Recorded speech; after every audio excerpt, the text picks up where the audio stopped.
Hi, my name is Rachel O'Donnell, and I'm a painter based out of Los Angeles, and today is April 26th, 2025. I was born in Dallas, Texas, and I've always been very creative and interested in the arts. Originally, I thought that my creative path was going to be through ballet. I attended Booker T. Washington High School for the Performing and Visual Arts, which is a public arts school that you audition for, and half your day is spent in school, and the other half was spent in dance classes for me. I really loved being in a setting that framed the arts as being serious and worthwhile. To this day, I still love to attend ballets when I can. The all-encompassing spectacle of it can be very transcendent and very magical, even in its sadness, and most ballets are sad. I fell in love with painting after taking classes in high school, and I ended up going to Pratt Institute in Brooklyn, New York to study painting. 2 years after graduation, I moved from Brooklyn to Los Angeles, where I've been ever since. Aside from dance, I've always had an interest in old Hollywood.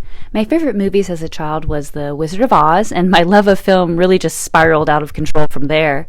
Film is unquestionably one of my biggest influences when it comes to painting.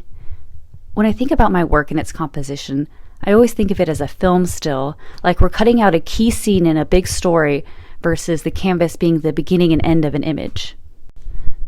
With fine art, I've always loved painterly painters. It started in high school with Manet and the steel-bending gaze of his painting, Le Déjeuner sur l'herbe.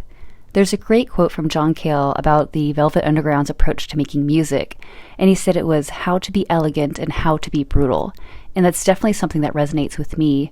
Subversion is something I love in any art form, and I respect the hell out of anyone who can pull it off. Currently, I am focusing on returning to making more works on stretched canvas. I really love creating larger works, and I feel like I'm in a really great place of working with a new technique, working on unprimed canvas, and pushing myself to up the complexity when it comes to color and the themes I'm exploring. The biggest challenge of being an artist, and I can only speak to this as someone living in the United States, is going to be money related.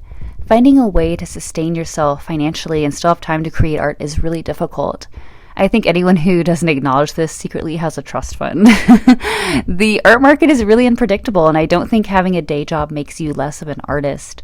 I've almost always had a job, including my entire 4 years at art school. Art making is really expensive, and if you can find a way to make sure your rent is covered, you'll be a lot freer and able to focus on making great art that you want to make.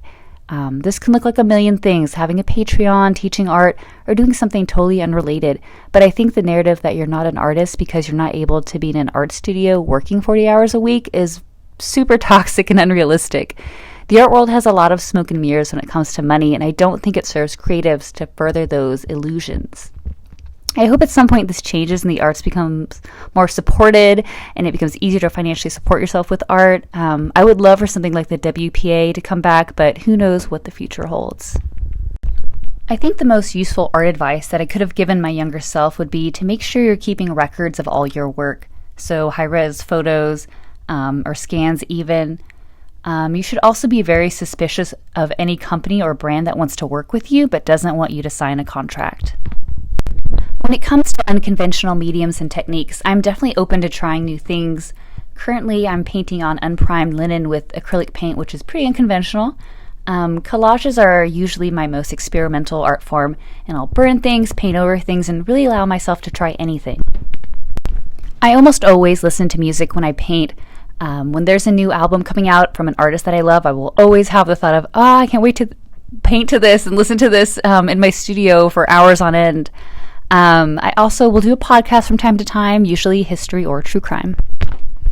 One of the most meaningful reactions to my work is when my art becomes part of someone's life. I worked with an actress, Dallas J. Hunter, for a project years ago, and she was auditioning for a few films at the time, one of which was Once Upon a Time in Hollywood. She later told me that she made her phone background one of my collages of the Manson girls during that entire audition process, and she ended up booking the part, and I love that. Everyone can relate to having a specific movie or a song that becomes emblematic of a certain part of their life or an experience that they had, and it's really cool when my work becomes that for someone. Joan Didion had a great quote, I don't know what I think until I write it down, and I feel that way about painting. I hope when people see my art, it helps to give shape or create context for the complicated ideas I explore within my work.